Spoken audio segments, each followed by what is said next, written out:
right? So continuing from chapter 14, here is the next section. So we talked about memorized transactions. So here, now we're diving into how to keep track of fixed assets. What is the purpose of keeping track of a fixed asset? Now, when you make purchases of assets, right, there's the number one rule where we have to record it at historical cost value. What does that even mean? It means the day that you purchase that fixed asset, right, it's going to remain in your books as that amount for the rest of the asset's life, right? Meaning it will never change value over time. But in reality, right, if you're going to be using a fixed asset, it does lose value over time because we're using it, right? So the best way to go ahead and make our adjustments to make it more realistic is that we create what's called depreciation. Depreciation, right? Break it down in English, right? You depreciate, right? Appreciate means you're adding value. Depreciate means you're decreasing value, okay? So that's the idea here. Now, of course, because of the historical cost principle claims that because on your books and records, when you buy your fixed asset, you cannot deliberately devalue the asset during its course of its life. So that's why we have to create what's called a contra account, which is in direct correlation to that fixed asset. You're not changing the fixed asset's value, but you are creating another account that decreases that fixed asset.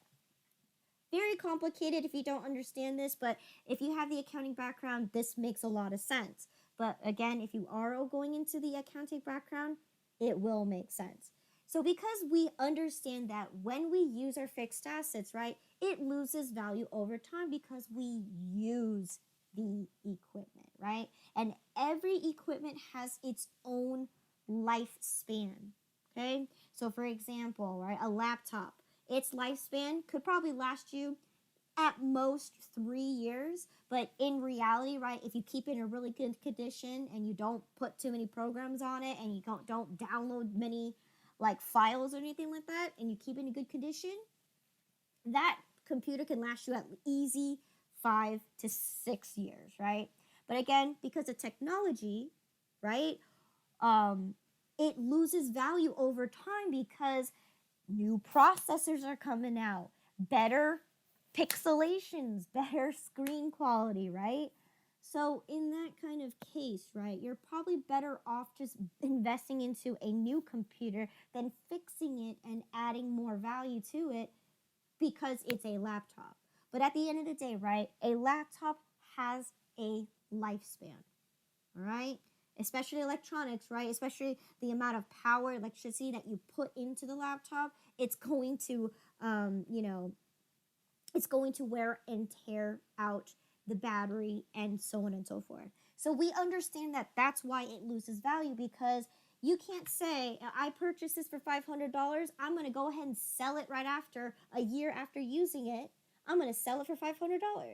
No way. No one is actually going to be willing to buy a used asset for the same price that you originally purchased it the year prior. Okay? Most cases, it's usually a loss. Okay? But if you're looking in like an example, like a car, right? You add fixtures to it, you upgrade it, you make changes, you change the seats, you change the steering wheel, you change the motor. You're adding value to it, and of course, you're going to expand the life of it, but at the same time, you're going to increase the value of it. So in that kind of situation, you will sell it for a higher price than what you originally bought it for because you're adding more to it. Now, of course, every time you use your assets, it does lose value over time because of the depreciation. You can't expect to sell a used anything for the same price that you originally purchased it for. So that's why we have to keep track of it and keep track of how much we need to depreciate it at the end of every accounting period, whether it's every month you depreciate it, but usually the best way to depreciate something is usually at the end of the year. Okay? But that doesn't mean you can't depreciate every single month. It's just going to be very small amounts. Now, for this case, right, in your book, it tells you that you can only put things on your fixed assets list if it has a value of $2,000 or more. I beg to differ, just because it really depends on what kind of business you are, right? If you're a corporation, $2,000 is nothing, right? If you're a $1 billion company, $2,000 is nothing. It's scrap change, right? But to a small sole proprietor owned business, right? A $500 printing machine, fax machine, is worth a lot. So in this case, you can ignore the $2,000 rule here because it will not tag you or flag you down if you put an asset that's less than $2,000. They just recommend you that to make a true effect on your actual books, that they do recommend you to use the fixed asset list for assets that are over $2,000 in value. But I beg to differ because a small business that makes a small minor transaction that's worth $500 is a lot to a small business. Okay? So how do I go ahead and set this fixed asset up? Well, in this case, this is how I'm going to do it. You first, of course, need to actually purchase the fixed asset. So in order to use the fixed asset list, you have to already have made a purchase of that fixed asset. Now, usually, just exactly like any other regular transaction, if you're buying things from a supplier, things from a vendor, right, you can associate or create an account to go ahead and associate that you bought a fixed asset. So if I go to my chart of accounts, right, my fixed assets list, okay, consists of furniture, right, buildings and improvements, land, okay. It also has leaseholding improvements, okay, vehicles, okay. These are typical fixed assets because they're type of like machinery that helps you operate your business, right? So in this case, those are usually going to be listed there. So anything like equipment would also be something. So right here you have furniture and equipment. Now in this case, it's a broad, generic account, right? Furniture can be anything, right? Furniture could be a table, a couch, a chair. Yes, you can depreciate all of the above. Your equipment could be a computer, a printer, a cash register.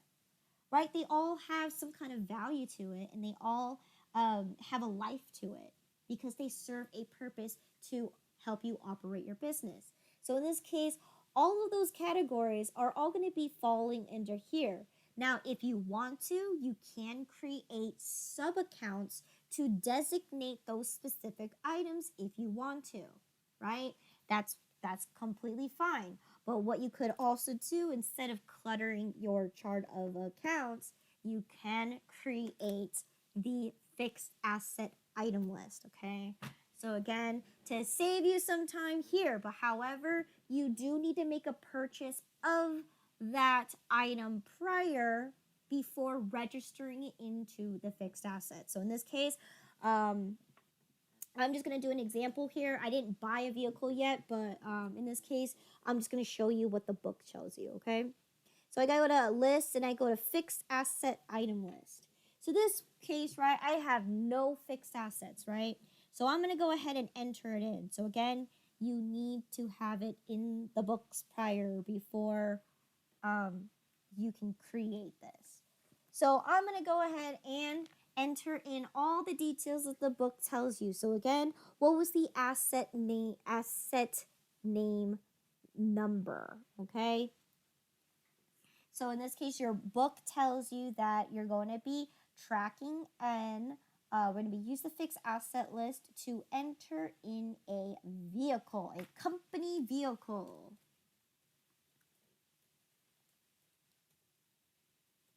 Okay.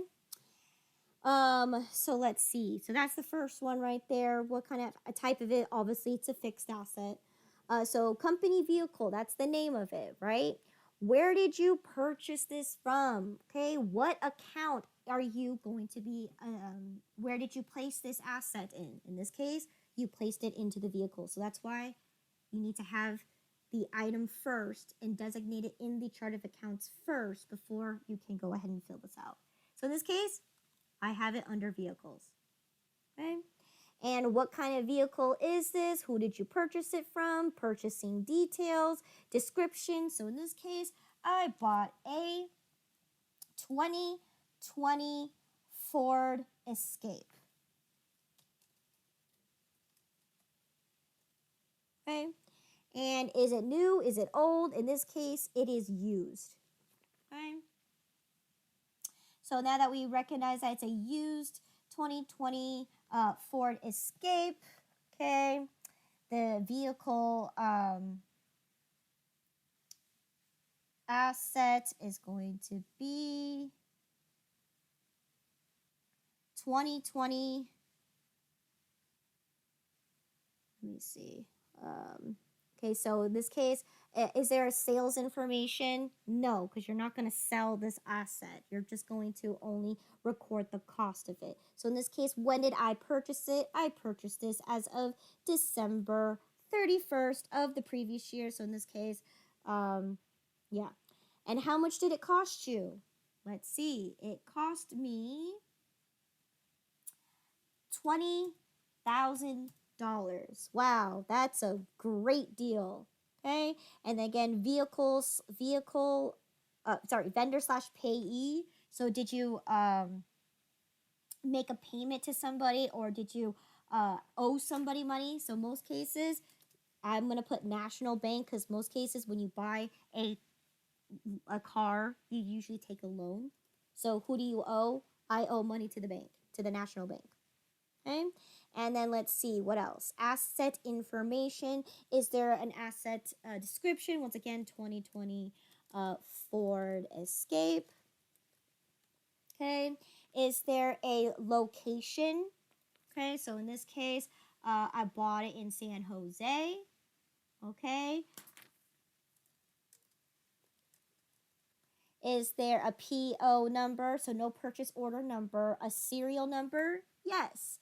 So again, if it's the car number, if it's the license number, you're going to put that information in here. So it's 1F T 00110011001. Okay, and I'm guarantee do you have a warranty on it? If you do, you're going to select how long the warranty is for. In this case, no warranty. So again, you're not going to be selling the product at all, or selling the asset. So you don't ever fill this part out unless you choose to discard your fixed asset and you're going to sell it. So in this case, this is all you need to fill in, is just the cost section, because I acquired a fixed asset. Any notes that you want to add to here, it's up to you. Where did I purchase it from? Who did I pay? Who's the auto dealership? Again, obviously you didn't buy it from National Bank itself, right? You obviously picked it up from an auto dealership. Okay, and you can also designate what kind of depreciation method you choose to go ahead and assign to this. So in this case, I'm going to go ahead and click OK. So there I have it. I have a fixed asset vehicle for $20,000. It is a 2020 Ford Escape, and that's my fixed asset list. And that's it. Straightforward. Nothing else there. Okay? Yes. So we were talking about discarding the vehicle in the asset. Mm-hmm. So if we no longer drive this Ford Escape and decided to buy a newer, say, electrical, like Prius, Mm-hmm. then we enter the information about selling this car Mm-hmm. and then creating a new one with Prius. Yes, correct. Okay. So again, now obviously I purchased the car used for $20,000. And if I'm using it, depending on how many years I used it, how many miles I drove, right? It's probably going to lose a lot of value over time, especially with cars, right? Because the rule is the minute you drive it off the dealership's parking lot, right, it immediately depreciates because you start, increasing mileage on it. Now, for any reason that is it, so again, under that notes, you could put in how many miles did the car have when you bought it, because you bought it used. Therefore, when you do sell it, you have to sell it at fair market value, meaning what is it worth right now after you appreciate it. So you have to go through an appraisal process before you can trade in your car. All right, and that's all dealt with, your dealerships, right? They are the ones that's going to negotiate and actually do the appraisal and do everything for you. So in this case, all you have to do is just record what was the value that you sold it for, and so on and so forth. Okay? So that's creating my fixed asset list. Okay? So again, now every time you depreciate, it will not show record here. But it will show on my depreciation list, right, when I create it, right, that I am decreasing the value of this fixed asset. Now, how do I keep track of that? Now, in this case, right, when we learn in accounting, there are many ways that you can choose to depreciate a fixed asset, right? Now, in this case, there is no actual method that QuickBooks tells you to do, okay? Because there's just so many different methods out there that exist, right? You only need to choose which one works best for you, or you could choose one that is universally used in all types of companies, right? So for instance, right, straight line is the most common and the most popular, widely used, and it's accepted by GAAP, right, which is a generally accepted accounting principles, right? They say that you should use straight line or are double declining, but straight line is recommended because it allows you to literally depreciate your value evenly throughout across its estimated useful life. Okay, meaning if it's got 7 years on it and it's worth $20,000, you're going to take the $20,000, divide it by 7, so that means every year you're going to depreciate it by X amount of dollars every year, and to the point where your Ford Escape no longer has value. Okay, now again, in accounting, I will dive way more in deep on what you can do, and I'll even show you the process of how to discard it off of your books. But in QuickBooks, right, that's all I'm supposed to be showing you is how do I enter that in and how do I actually make my depreciation adjustments. Okay, so again, because that's something that you're not responsible for. So whoever's in charge of the assets, right, they are going to be responsible for calculating all of the following. So for example, they're the ones that are going to be computing these numbers and giving it to you, the bookkeeper or the accountant, to go ahead and generate these journal entries to adjust these fixed assets. Now, first, I want to make sure that we have the correct account. Do we have an accumulated account? Or let me just type in depreciation. It will pop up. Okay? So, yes, we have a accumulated depreciation and a depreciation expense account. These are crucial to have for you to do the necessary general journal entries that you need to have for you to complete the transaction. Okay, so once again, this is going to be considered a non-cash transaction because you're not spending money to depreciate your asset. So understand that. Okay, that means I am transferring invisible money because at the end of the day, I am losing money. I purchased the asset for $500. Well, guess what? Because I used it, it's now worth only $300. So that means I used $200 worth, but I didn't spend that $200. to use it. So in this case, right, I have to convert it into terminologies that QuickBooks can understand to depreciate a fixed asset. And that's why we need these two accounts. You need the contra account to represent the total amount of usage you use on the fixed asset, okay, which is a direct correlation to the fixed asset itself, okay, because it's a contra account. They're related to each other. And of course, since depreciation is an expense, right, you have to get rid of it at the end of your accounting period, right? That's the expense that you're going to associate this with. So for example, okay, how do I go ahead and compute that depreciation expense, okay? Or how do I depreciate my fixed asset? In this case, I have to use a general journal entry to do this, right? Because that's one of the things that you can use is for depreciation. Okay, so in this case, let's see. We bought the asset in December of last year. Let's say we're going to depreciate it for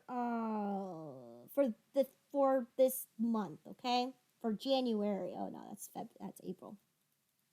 For January 31st, we're going to depreciate it for that month. Okay, and this is general journal, right? We've already written. I think we've written 3 of them already. So I think we're on general journal 4. You can also double check your journal entries in case this isn't correct. I think actually, you know what? I think this is general journal number 5 because we did a barter at the end of the day. Okay. So in this case, as you can see, it's actually linking to an account. Okay. So remember, number 1 rule when doing your journal entries is to link it to the journal entries bank account. Okay. Then you're going to associate this with a depreciation expense. So in this case, that's exactly what I'm doing.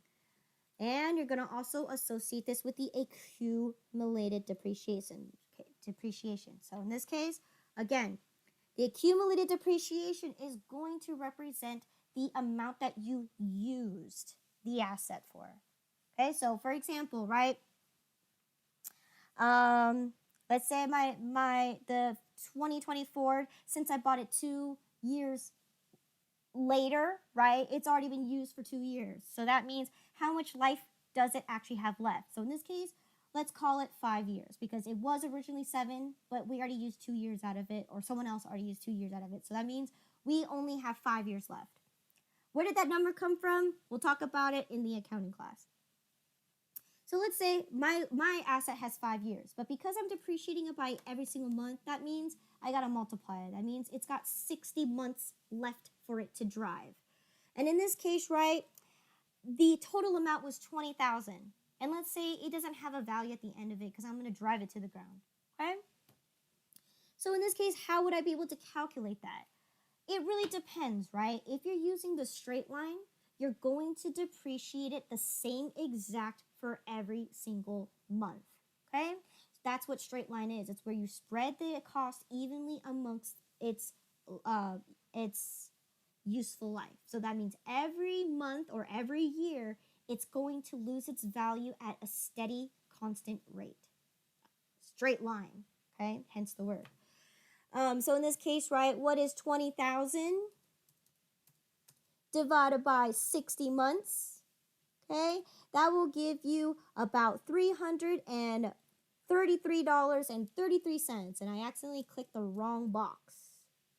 Okay, so there you go. So that means that's how much I'm going to depreciate mine for. Now, if you're doing this for the whole year, then go ahead, divide the whole thing by 5, and you'll get that it's $4,000 a year. Now, again, this is all going to be relative depending on which depreciation method you are using. So in this case, the numbers are going to change. It doesn't have to match whatever your book says. But in this case right here, it says general journal entry, depreciation expense. Again, and you're going to depreciate by $125 per month. So in this case, it's more than 5 years. Okay. So I'm going to change all this. Okay, so if that's the case, right, then it's going to be $125 per month.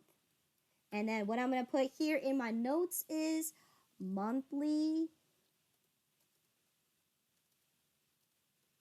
depreciation on Ford Escape. Okay, and I'm going to copy and paste this on all three.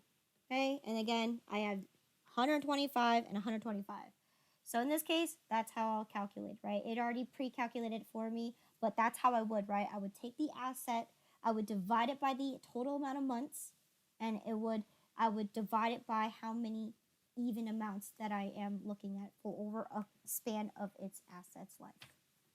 Okay. So there you go. So once everything looks good, right? In this case, maybe I drive this car for both San Jose and Walnut Creek locations. Okay, sure. So in this case, once everything looks good, then I can go ahead and save and close. Let's see what this says. It says, please choose a vendor when using an accounts payable account. Oh, okay, I clicked on the wrong one. It's supposed to be accumulated depreciation. AQ, there you go. All right, now I can save and close, okay? Okay, let's see, QuickBooks now uses the fixed assets, okay. All right, that's what the book told you to do, is to enter in a journal transaction. Now, let's take a look at my fixed asset list one more time. Did it affect the fixed asset list? Most likely. Here, let me see. List, fixed asset, item list. So there, it tells you right here, it's still 20,000. That's because what did we talk about? This is the historical cost. It will not change its value over time because this is what you purchased it for. So this will never change its value. But let's check out my chart of accounts.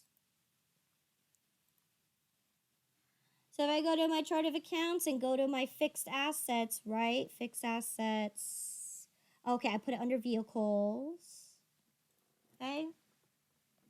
Oh, wrong one. Vehicles, right? It still says, so I didn't put it in, so obviously. But if I did put it in, my $20,000, and I had the accumulated depreciation, it would decrease it. See, now it's negative 1,450. So I must have other depreciations in there.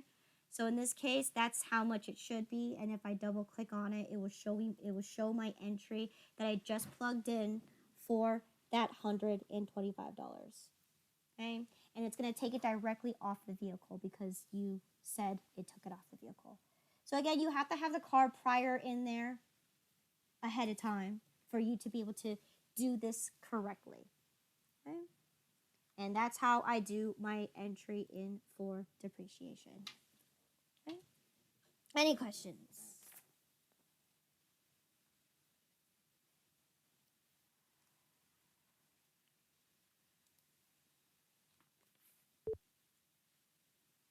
Yes?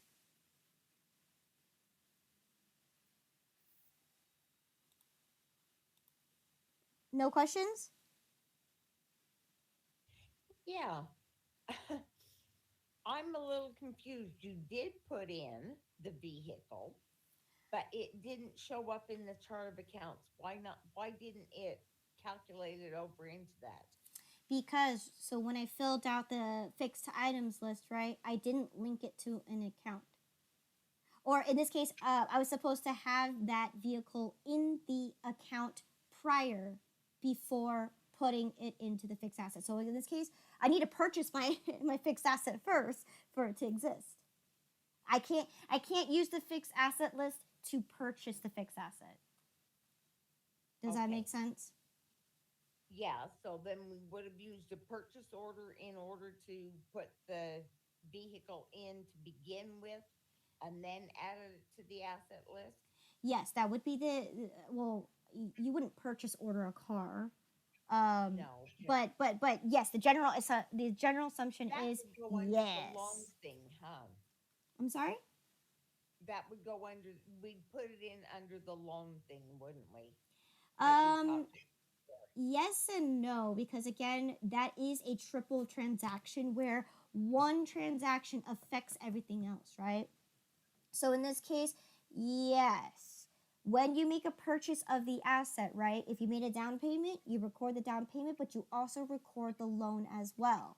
Then you use the loan manager to go ahead and assess that loan that you just created to figure out how much interest you're going to get charged. So that's the purpose of the loan manager. Then you have to put it in your fixed asset list so you can keep track of all the fixed assets that you have. Because remember, the chart of accounts only gives you a general information. It doesn't tell you what assets belong inside there. Right? So furniture, right, could be anything. But if I use my fixed asset list, I could say I bought a table, I bought a chair, I bought a desk. Make sense? Yeah, I just am not registering where I would have put that vehicle in so that it would have shown up in the fixed assets to begin with. Okay, That's so not that's not coming to mind for me. That's where my problem is. okay, so for instance, right? Let's say I go write a check and I'm going to purchase the car. So if I purchase the car, who am I purchasing it from? I don't know. Let's make up somebody, right? Let's say it's Rob's auto dealership, right? And then I'm going to go ahead and quick add that, right? So once I do that, right, what am I actually buying? In this case, they're a vendor. So in this case, what am I buying? I'm going to be buying the vehicle, the company vehicle, Okay. okay? And for $20,000. Okay. So it already, yeah, so then I one, would pay for it. yes. So in this case, Okay. then, right? But of course, I didn't pay $20,000 because I made a down payment to it. And I also got a bank loan for it. So you have to list the loan here. So that's how you acquire it, is by just simply purchasing it. And then Okay. you'll have it in that account because you're going to link it to that account. Gotcha. I just couldn't bring my head around how we got it into the fixed account thing. Yeah. Fixed asset account. So thank you. I know. Sometimes I kind of thought that I think about that too. That maybe I should have done that step first and then generate the general journal so you know where everything goes. But in this case, that's what your book says. It doesn't even ask you to enter in the fixed asset in general. Okay. All Thank you. right. So any other questions in regards to depreciation?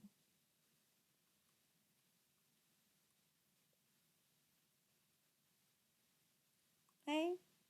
No? Okay, so next section is going to be processing 1099. Now, a 1099 is going to be a contract worker, right?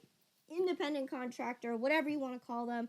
They could be your temporary workers. They could be anything. Anybody that provides a service for you, and they're contracted, and you pay them. Okay. In this case, not every business is going to need a 1099. So I'm going to tell you this, that I'm going to skip this whole section because it depends if your company even has a 1099 worker. Okay. So again, that section, I'm going to leave you guys to go ahead and read that on your own. It is just a really tiny section on on how to process them. So if you do actually choose to have your 1099 workers over your W-2 workers, right? Someone that you just pay as a simple expense for, right? And you don't have to pay into their Social Security or Medicare, then go ahead and read that section for your own purposes of knowing that. But in this case, again, 1099 workers is a choice for a company, and not every company requires to have a 1099 worker. Most cases, right, what we focused mostly on was just our employees in general.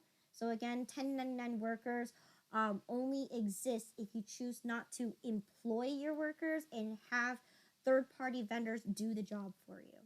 Okay. Again, the costs and benefits to having real employees versus your 1099 workers, it's very small. Okay.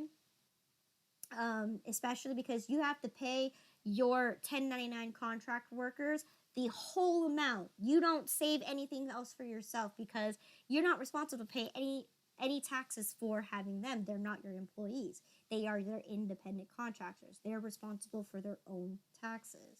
So again, I'm going to have you guys read that section, okay? And we'll figure that out later, okay? So let's see, the next section after that is going to be managing your equity. Now, for this, it depends on what kind of entity you are. What kind of organization are you? Because you're going to have different means of equity, right? Now, in general, right, equity represents the total value of your company, right? So that includes profits, right? Profits increase your equity if you choose to reinvest into your company. If you choose to pocket that profit, then your equity will stay the same. Anything that also changes the value of your company is, did you have an original investment? Did you have a loan? If you had a loan, then you're negative at that point, right? Because you owe money. You didn't start the company out with any money. So again, an investment is usually what's going to determine the value of your company. Now, if you go in and take a look at the chart of accounts, it also depends on what kind of organization you associate yourself with, right? In this case, we said we were an S Corp, but however, in your books under equity, they kind of give you everything, right? They give you owner's equity, which is for sole proprietors, so people, only one business owner, okay? Partners equity, which is going to be, again, if you're in a partnership. Then they have stockholders equity or shareholders equity. That is when you're a corporation, and the corporation is based on ownership of stock, right? Nobody owns the business. Everybody owns the business. Okay, so again, they just give you examples of what those equities will look like. At the end of the day, it all represents the same thing. It just depends on what organization you claim yourself as to determine, are you an owner's equity or are you a partner's equity versus a shareholder's equity. They all do the same thing, right? It all comes down to the point where it all represents the value of your company, right? So this is those accounts. Now you also have one more account called the open balance equity. What is this open balance equity? This one is going to represent your actual transactions. So again, this is where the accounting equation is going to come into play, where your assets must equal your liabilities plus your equity. So that means everything that you own should equal to everything that you owe plus the value of your company. So in this case, this open balance equity, right? How do we determine equity? This is where QuickBooks, right? In QuickBooks will do the calculation for you. It's generated all the sales that you've made, and it has computed with all of the expenses that you made, and that's why these accounts don't have account balances, because they close at the end of every transaction. What does it mean to close? It means they zero out. That's why there's no balance for each one. And where do they all go? To this open ending balance of your equity account. So that means, what is QuickBooks doing behind the scenes? It's calculating your profits automatically without you having to do it. Now, in the accounting class, I'm going to teach you to manually calculate the actual profit. Okay? So why do I have to manually calculate when I can just run a profit and loss report?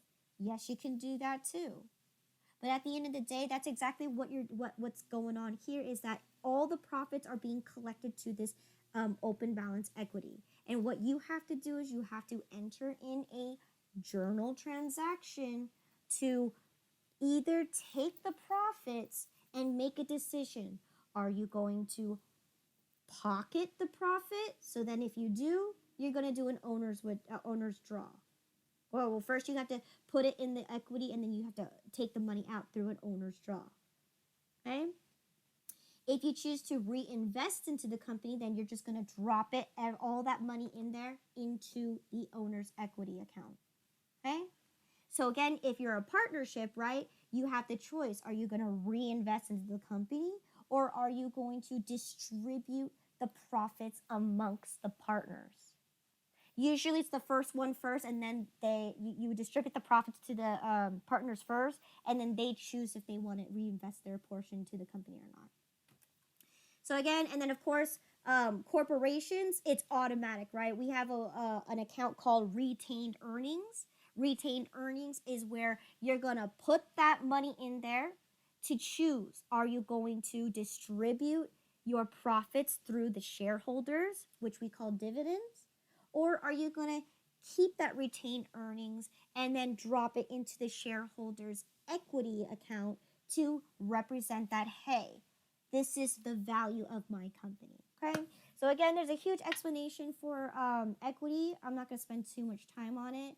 But again, that's how equity works, and that is the necessary step that you have to take to manage your money, okay? So that part, transferring from the open-end balance to those equity accounts, is something that you have to manually do through a journal transaction, okay? Which is the last thing that you have to do, right? The last option that you can do with a general journal, okay? And I'm not going to spend time to do it just because we're running out of time. So then let's see. Then last step but not least is to go ahead and close the books. What does it mean to close the accounting period? All right, so again, if we have a time frame, right? We already said the accounting period has to be the maximum of 12 months, okay? But we can break that accounting period however we'd like to be able to show like some kind of measurement of profitability. So the best way to do that is maybe doing a month-to-month accounting cycle, meaning we're going to go through all these steps to close out the accounting period and then start all over again with the next accounting period, which is the next month. Now, in this case, right, you have 11 steps to do in order for you to properly close out your books. Now, what does it mean to close out your books? This means I'm going to lock my books. So that means I'm going to close out my accounting period. So that means nobody can enter in any transactions after the accounting period has been closed, right? Especially because if you're going to report everything to your tax accountant, right? You can't be adding stuff last minute because then that's going to change your reports. So in this case, if your accounting period is January 1st all the way to December 31st, that means that's the time frame that you're going to close out your accounting period. And that means anything that you start from the next following year, January 1st, is going to be a separate book or a separate file. Okay? And what you're going to do with that time frame is you're going to lock the QuickBooks so nobody can have access to add anything else in a closed accounting period. Okay? So let's go ahead and take a look at these steps. Now, number one, we're going to reconcile the cash credit cards. We've already done that in chapter 5. Okay? We're going to enter depreciation, which we just talked about. If your business has any inventory or perform a physical inventory count, right, and do any inventory adjustments, we did that in chapter 8. Okay. Number 4 says if you are using the accounts version of QuickBooks, okay, you're going to use the accountant's center, okay, to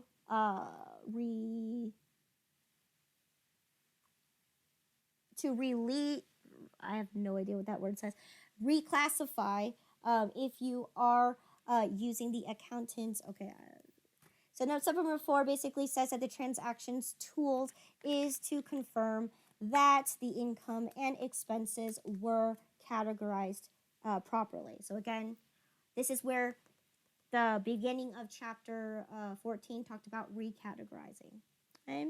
Step number 5, if you are on, okay, we can skip that. You're going to determine ask your accountant for help with the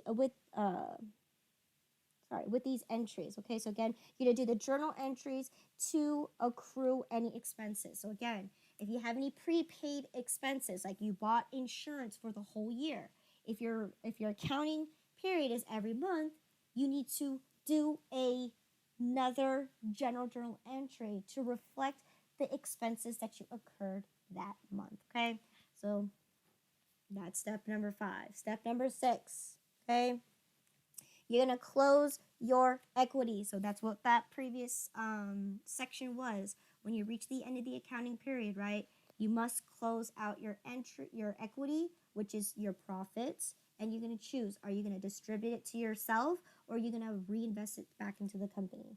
Then step 7 says run reports for the year. So again, your balance sheet, your profit and loss, your statement of cash flows, okay, your trial balances, okay, and then you're going to print those in PDF and file them in the following, okay, and then number 9 says you're going to back up your company data file, and then 10, you're going to set the closing date, and then number 11, you're going to condense the data file, and then you're going to start your process all over again from the very beginning. And that's how you close out the accounting period, right? This is necessary and this is the accountant's job, because they must close the accounting period, okay? Now, all these steps, right? We've already took a look at all of these steps throughout the rest of the chapter, right? We also are going to stop here, right? Because we're going to practice how to back up your company file. And then we're going to set the closing date, okay? Well, first we're going to set the closing date, and then we'll do the backup. Well, let's do the backup first and then set the closing date. And then, of course, the condensed data is up to you. Again, I already showed you how to do it earlier, okay? So we already talked about closing the equity. We talked about how it automatically does that. And then, let's actually talk about closing the actual data file or locking the data file. So in this case, how do I do that? There's only one place that you can do that, and that is actually going to be at the top of your company, right? Once you click on this, it says right here, you're going to set closing date, okay? When I click on that, it brings me directly to the company preferences window. So that means if that's not the way that you go, you can simply go straight to the edit preferences and be able to lock your files this way as well, okay?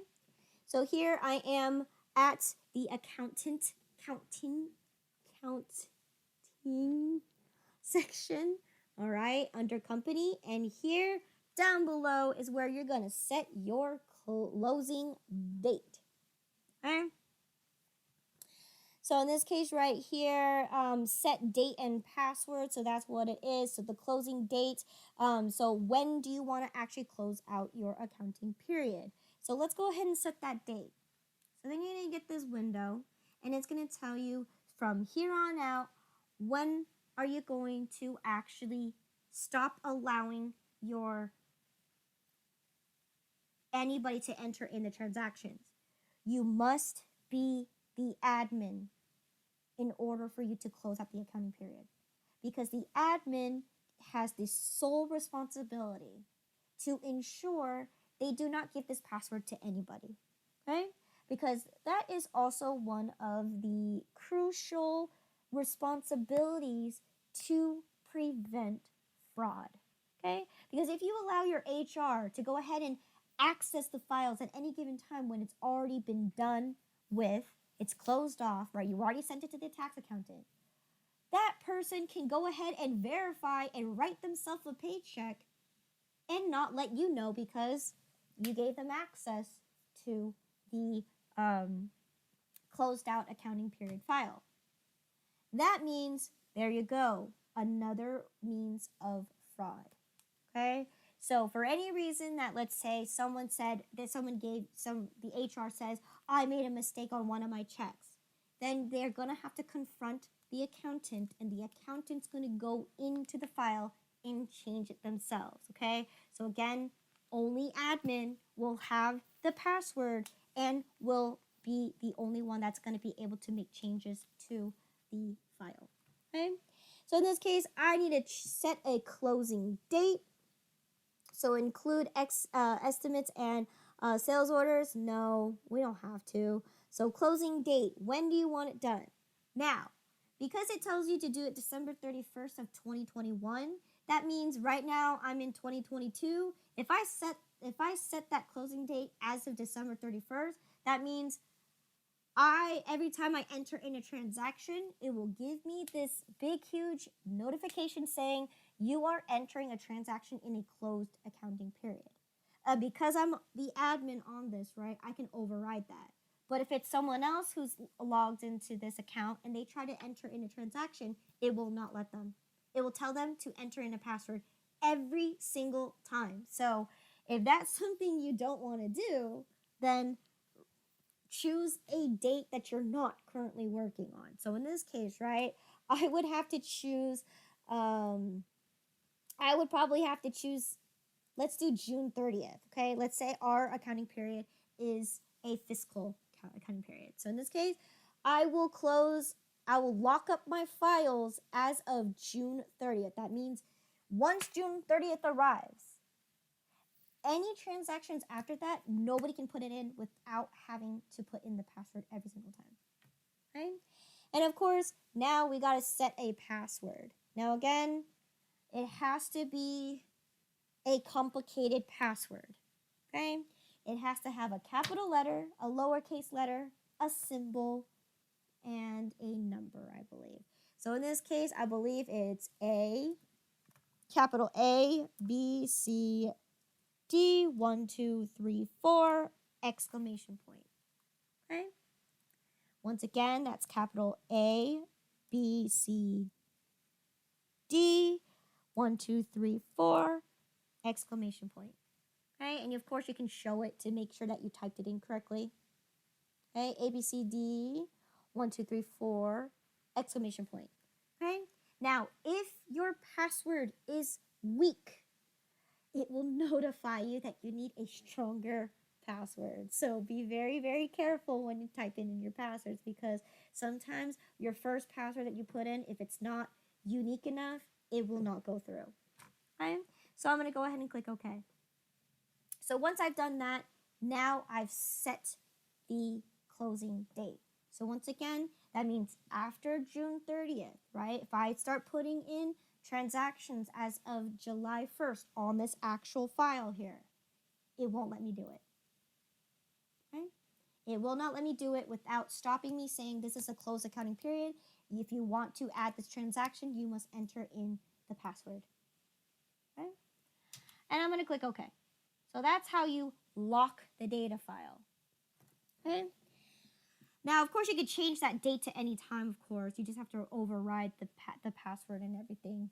So so if you do end up changing the closing date, it will give you that notification saying enter in the password to verify it.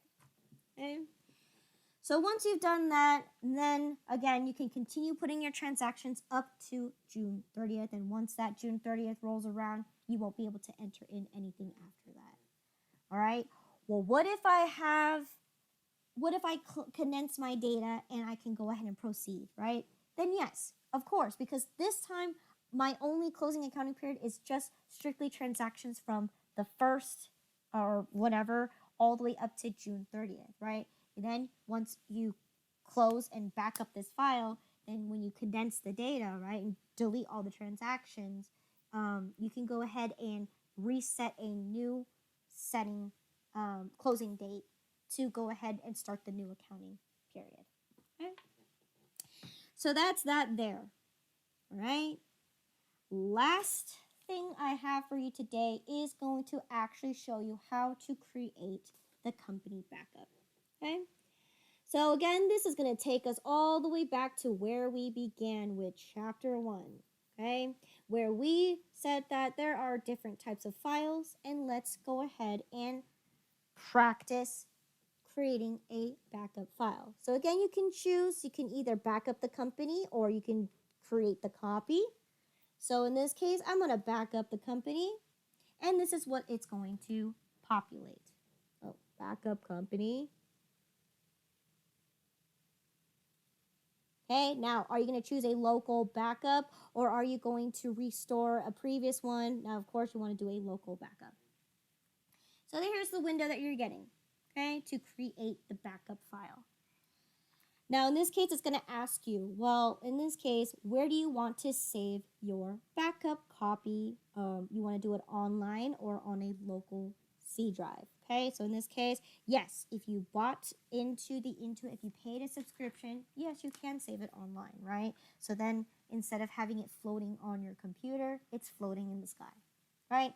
Even more protective because then you need to have the password to access it online. But in this case, I'm going to create a local backup. All right. And then I'm going to go ahead and click on my options. So where do I want to save my local backup? Now, in this case, it will not let you save it in the same folder as your current working data file, okay? So you make sure you do know that rule because it will stop you saying that you can't do that. So in this case, I'm just going to go ahead and locate that folder once again under LVPTA, which is under Accounting and QuickBooks class. And we're going to do it under Portable Files. And I'm actually going to put this right here on the Portable Files itself. Okay, so I'm going to put it in this folder right here. And I'm going to click OK. Now, of course, how many times do I want to back up this file? Well, it depends, right? How often do you use this file? And how many people have access to this file?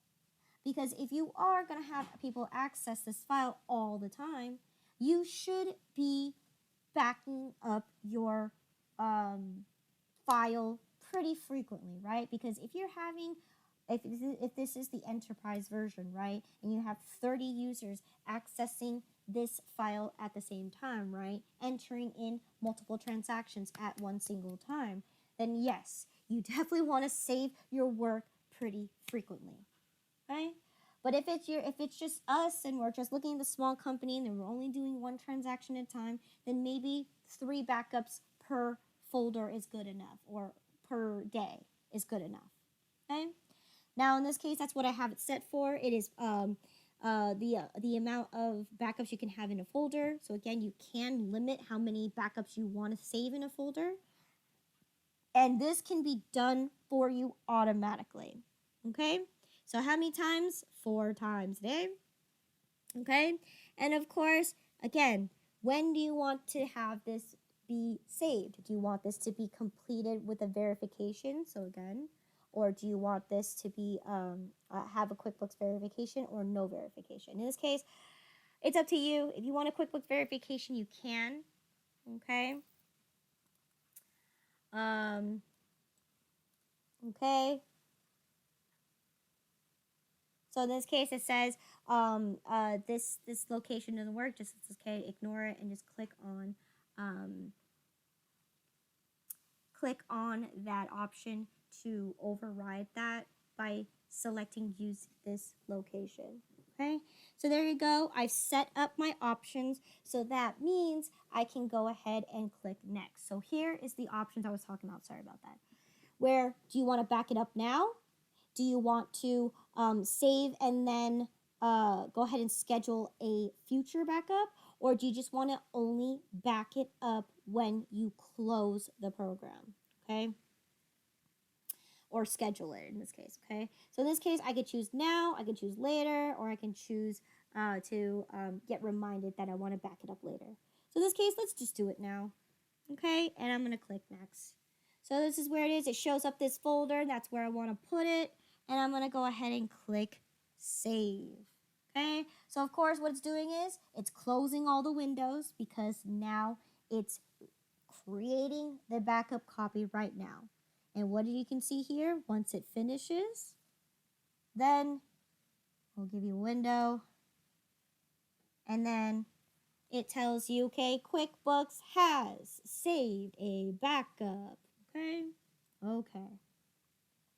And then, of course, it lets you continue on from where you left off because you just created a copy of it. So that means any transactions that you added in here will not save it until you do another backup.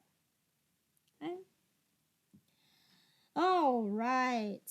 And that is it for today's lesson. Okay? Any questions in regards to chapter 14? Yes. So say I close, save a backup. I make a backup every 2 weeks, but once I close it and then save that, close the books, then I can erase the other backups that's before that because we're not gonna. Is that the good practice or no? In this case, right, the purpose of having a backup is to ensure your data is saved, right? Because Yeah. again, if you're entering in 1,000 transactions every day, right? How Mhm. tedious is it if your computer decides to crash out on you? Yeah. Then you have to go back and enter all that information in. So again, practicing having backups often is beneficial to you if you are a frequent person who uses the QuickBooks and are entering transactions as much as 1,000 transactions per day. Yeah. That would make the most sense. But for for a small company, or if you're only doing like 5 transactions per day, you can Yeah. go a couple days without backing it up Okay. because the likelihood of it crashing is probably very small because it's only you that's entering 5 transactions per day. Yeah.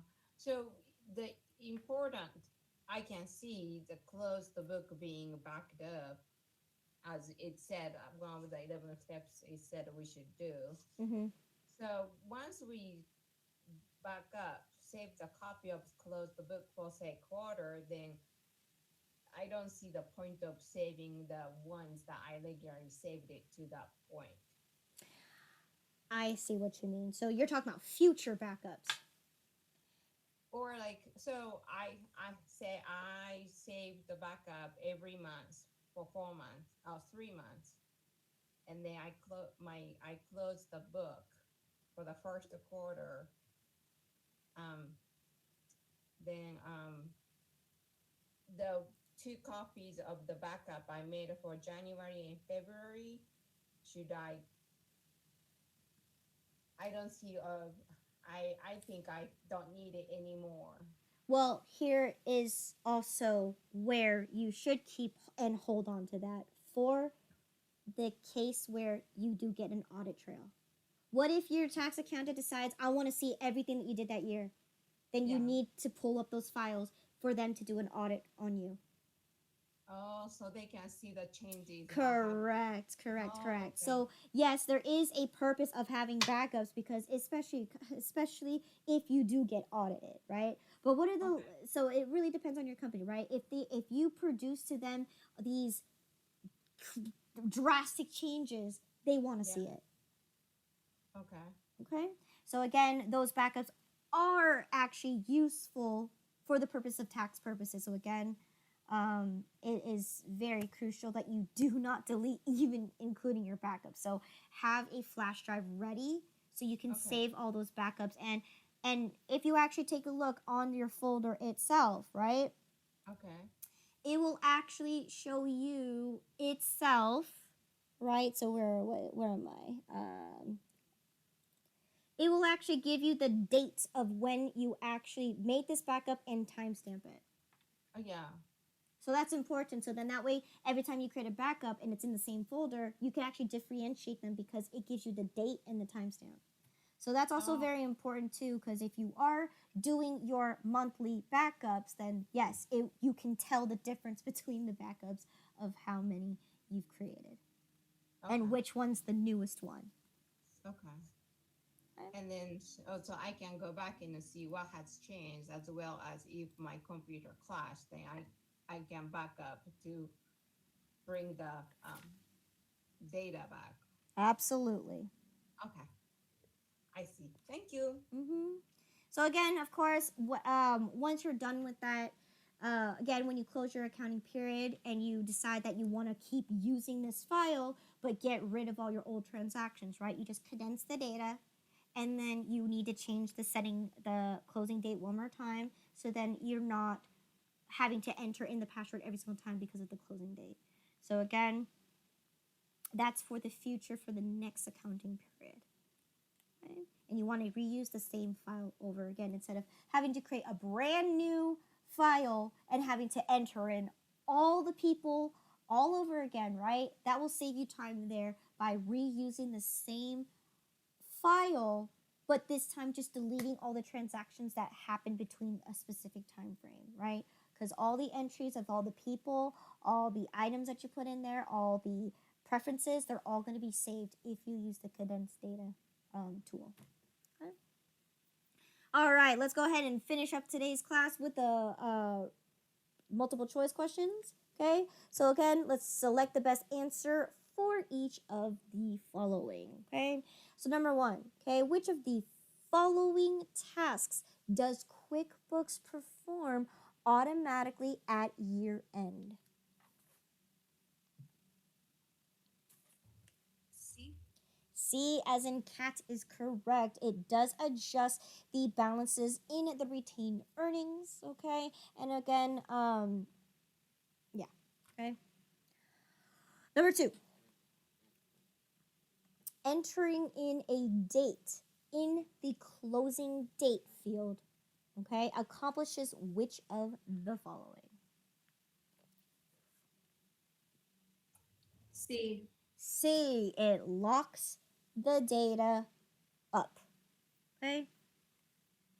Number three, okay, voiding and deleting transactions both do the following.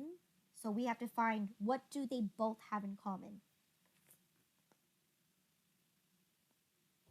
See? C, good. They zero out the debits and credits, okay, specified by the transaction, right? So in this case, letter A says keeps a record of the data, the date, the number, and the details of that transaction, right? Only voiding does that. Deleting does not do it. It removes it completely. Okay, where B says it completely removes all of the details in regard to that transaction, which is only something that deleting does. So in this case, we're trying to find a common feature that both voiding and deleting does, and it zeroes out the transaction. Okay. Number four, okay, to make an adjustment to items, okay, as well as the associated accounts, create a $0 check. $0 check. Yes, okay, because $0 check allows you to switch between expenses, which are your accounts, and items, okay? It allows you to toggle on there, where general journal entries only strictly allow you to make changes or adjustments to only accounts. So that's the most important thing. If you're looking for items, use a $0 check. Number five, at the end of year, okay, you should perform the following. All of the above. All of the above. Yes, you're going to enter in depreciation. Yes, you're also going to perform a physical inventory count. And of course, you're also going to, if your business is a partnership, you're going to distribute the partner's profits and so on and so forth. Good. Number six, okay, to track payments to your 1099 vendors, okay? And of course, print the forms for 1099 and accurately, okay? You must complete all of the following except The vendor's account number on the address info tab. B as boy. number 6. Yes, B. Yes, correct. It is B. B. Okay, yes, Yeah. you're entering the vendor's account number on the actual address information tab. Yeah, okay. Again, they're 1099 workers. Right. Excuse me. Number 7. The IRS may reject the 1099 if you submit it. The taxpayer ID is incorrect. The C as Charlie. Correct, right? Because the most important thing about the taxpayer's ID, if it's incorrect, right? For 1099 workers, they must give you their own separate taxpayer ID number. Or in this case, we call that an EIN, employer identification number, because in this case, an independent contractor is self-employed. Most cases, a lot of self-employed individuals, instead of using or obtaining an EIN, they decide to use their own social security number, which identifies them because, again, they have to pay into their own taxes at the end of the year. So they're going to have to be using either their business identification number, or they can either use themselves, right? Because they're going to end up paying the taxes themselves. So in this case, that number has to be correct, or else, right, how are you going to pay the taxes to them? Or how are you going to pay them and have record that proof that they actually worked for you if they didn't give you the correct identification number? Number 8, okay, by creating a special bank account called journal entries. A. 8 is A, correct, okay? You can see all the journal entries in the account register. Okay, great. Number 9, when you purchase a fixed asset, you should code the purchase to... A. Right, straightforward, a fixed asset type account. Yes. Right? If you buy fixed assets, how are you going to categorize your fixed assets? Straightforward, right? Its own category is fixed assets. All right, number 9. Which of the following is not true about 1099s?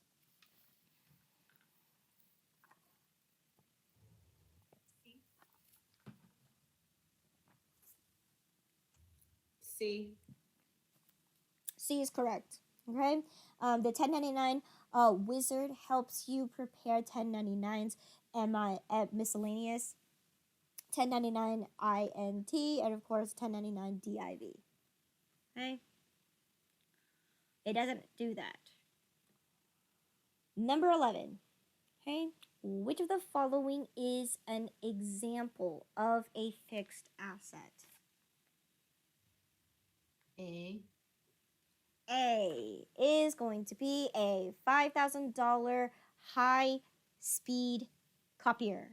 Yes. Why? Because, again, it helps you operate for your core business, right? And it has a value higher than $2,000, quote-unquote, what your book says. Now, in this case, a $2,000 laptop computer is also a fixed asset. But because it falls under the threshold of $2,000 and higher, it isn't considered a fixed asset.